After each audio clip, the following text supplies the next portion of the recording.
বাংলাদেশের সবচেয়ে বড় সমরাস্ত্র সরবরাহকারী দেশ চীন, তাই ফোর্সেস গোল 2030 লক্ষ্য পূরণ করতে দেশটি সকল সমরাস্ত্র প্রস্তাব দিয়ে। अस्सलामुअलैकुम वीवर, फिर से बहुत ही ज्यादा इम्पोर्टेंट वीडियो लाए हैं आप लोगों के लिए। वीवर, बांग्लादेश की नेवी को मजबूत बनाने के लिए चाइना की जो न्यू फ्रीगेट है 057 वो बांग्लादेश के लिए आइडियल है। बांग्लादेश को इस किस्म की जो फ्रीगेट्स है उनको अपनी नेवी का हिस्सा बनाना चाहिए। तो आज की वीडियो में हम यही बात करेंगे। विदाउट वेस्टिंग टाइम वीडियो को स्टार्ट करते हैं। বাংলাদেশের সবচেয়ে বড় সমরাস্ত্র সরবরাহকারী দেশ চীন, তাই ফোর্সেস গোল 2030 লক্ষ্য পূরণ করতে দেশটি সকল সমরাস্ত্র প্রস্তাব দিয়েছে। বিশেষ করে নৌবাহিনীর হাই পারফরমেন্স ফ্রিগেট প্রকল্পে দেশটির আগ্রহ সবচেয়ে বেশি। 2019 সালে টাইপ 54 হেভিওয়েট ফ্রিগেট প্রস্তাব দেয় চীন, তবে বাংলাদেশ নৌবাহিনীর চাহিদা অনুযায়ী তা আদর্শ ছিল না, এজন্য বিকল্প অনুসন্ধান করে। তবে চীন নতুন একটি ফ্রিগেট নির্মাণ করছে যা ব্যাপক শক্তিশালী। এখন প্রশ্ন হচ্ছে চীনের আপকামিং 057 ফ্রিগেট কতটা শক্তিশালী এবং বাংলাদেশের চাহিদা পূরণ করতে সক্ষম কিনা, তাই তুলে ধরব আজকের প্রতিবেদনে। চীনের আপকামিং ফ্রিগেট সম্পর্কে গুরুত্বপূর্ণ তথ্য।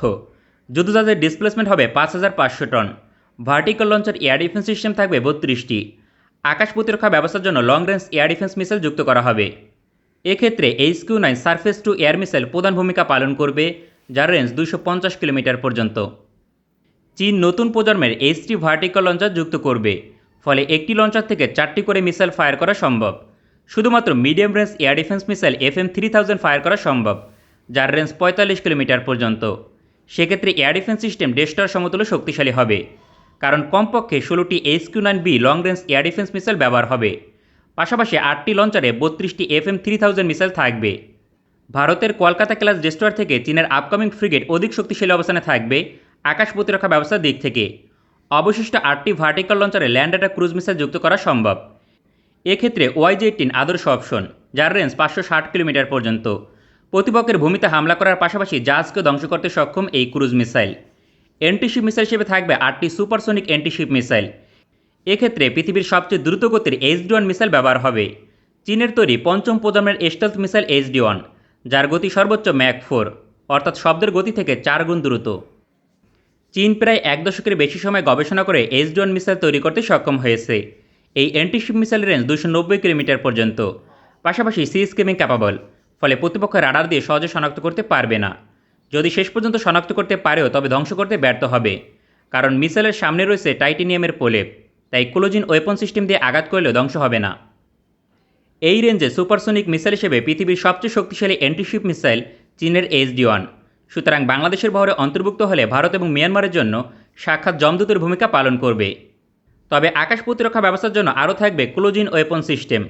যুদ্ধজাহাজের সামনে একটি টাইপ 1130 ক্লোজিন ওয়েপন সিস্টেম যুক্ত করা হবে। পৃথিবীর দ্বিতীয় সেরা ক্লোজিন ওয়েপন সিস্টেম হিসেবে পরিচিত। সর্বোচ্চ ম্যাক 4 গতির অ্যান্টিশিপ মিসাইলকে ধ্বংস করতে সক্ষম, ফলে ভারতের ব্রাহ্মস সুপারসনিক অ্যান্টিশিপ মিসাইলকে প্রতিহত করতে সক্ষম হবে। আকাশ প্রতিরক্ষা ব্যবস্থার জন্য আরও থাকবে short range air defence system HQ-10 rolling missile. যুদ্ধজাহাজের পিছনের অংশে 24টি রোলিং এয়ার ডিফেন্স মিসাইল থাকবে, যার রেঞ্জ 10 কিলোমিটার পর্যন্ত। HQ-10 short range air defence system হলেও সুপারসনিক অ্যান্টিশিপ মিসাইলকে ধ্বংস করতে সক্ষম। তবে চীনের আপকামিং ফ্রিগেটের রাডার সিস্টেম হবে অভাবনীয় শক্তিশালী এবং কার্যকর, কারণ type 346A active radar system ব্যবহার হবে, যার রেঞ্জ সর্বোচ্চ 450 কিলোমিটার পর্যন্ত। অ্যাক্টিভ রাডার হওয়ার কারণে সহজে জ্যামিং করে অকেজো করা সম্ভব নয়। পাশাপাশি স্টেলথ টার্গেটকেও 250 কিলোমিটার দূর থেকে শনাক্ত করতে সক্ষম। এটি চীনের সবচেয়ে আধুনিক রাডার সিস্টেম।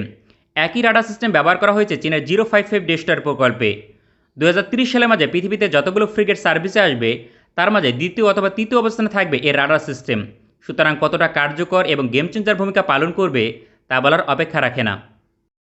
প্রতিপক্ষের সাবমেরিনকে শনাক্ত করার জন্য নেক্সট জেনারেশন সোনার সিস্টেম ব্যবহার করবে। পাশাপাশি সাবমেরিনকে ধ্বংস করার জন্য লাইট ওয়েট টর্পেডো টিউব থাকবে 4টি। এই ধরনের টর্পেডোর রেঞ্জ 9 থেকে 15 কিলোমিটার পর্যন্ত। এছাড়াও একটি অ্যান্টি সাবমেরিন হেলিকপ্টার ডেক থাকবে। অন্যদিকে মেইন গান হিসেবে 130 মিলিমিটার গান ব্যবহার হবে। সাধারণত ফ্রিগেটে 76 মিলিমিটার মেইন গান থাকে, ডেস্ট্রয়ার সমতুল্য জাহাজ 130 মিলিমিটার গান ব্যবহার হয়। এছাড়াও আধুনিক ইলেকট্রনিক ওয়ারফেয়ার সিস্টেম যুক্ত করা হবে, যা প্রতিপক্ষের মিসাইল এবং রাডার সিস্টেমকে ধোঁকা দিতে সক্ষম, ফলে যুদ্ধজাহাজ সুরক্ষিত থাকবে। ফ্রিগেটের গতি হবে ঘন্টায় 30 নটিক্যাল মাইল বা 56 কিলোমিটার, রেঞ্জ সর্বোচ্চ 5000 নটিক্যাল মাইল বা প্রায় 10,000 কিলোমিটার পর্যন্ত। সেক্ষেত্রে বাংলাদেশ থেকে পৃথিবীর যে কোনো অঞ্চলে অভিযানে যেতে পারবে। কোনো ধরনের সহযোগিতা ছাড়াই একটানা 1 মাস সমুদ্রে অবস্থান করতে সক্ষম। সামগ্রিকভাবে বিবেচনা করলে চীনের আপকামিং ফ্রিগেট মূলত একটি ডেস্ট্রয়ার। 2030 সাল নাগাদ পৃথিবীতে অন্তত 10টি নতুন ফ্রিগেট সার্ভিসে যোগদান করবে। এর মাঝে ফায়ার পাওয়ারের দিক থেকে শীর্ষ 3টির একটি হবে চীনের আপকামিং ফ্রিগেট, তা নিঃসন্দেহে বলা যায়। डेफिनेटली वीवर बांग्लादेश की नेवी में इस किस्म की फ्रीगेट्स का होना बहुत ही ज्यादा जरूरी है। चीन से बांग्लादेश इस फ्रीगेट्स को हासिल करके अपनी नेवी के सेक्टर को और ज्यादा मजबूत बनाना चाहेगा और बांग्लादेश के जो डॉक्टर मोहम्मद यूनुस अबोरी ने हुकूमत के सरबराह उनको डील करनी चाहिए चीन के साथ। इस किस्म की फ्रीगेट्स को लेकर फ्रीगेट्स का होना, जदीद और पावरफुल किस्म की फ्रीगेट्स का होना बांग्लादेश की नेवी के लिए बेहद ज़रूरी है। तो इंशाल्लाह ऐड होगी पावरफुल किस्म की फ्रीगेट्स। मिलते हैं नेक्स्ट वीडियो में इंशाल्लाह, तब तक के लिए अल्लाह हाफिज़।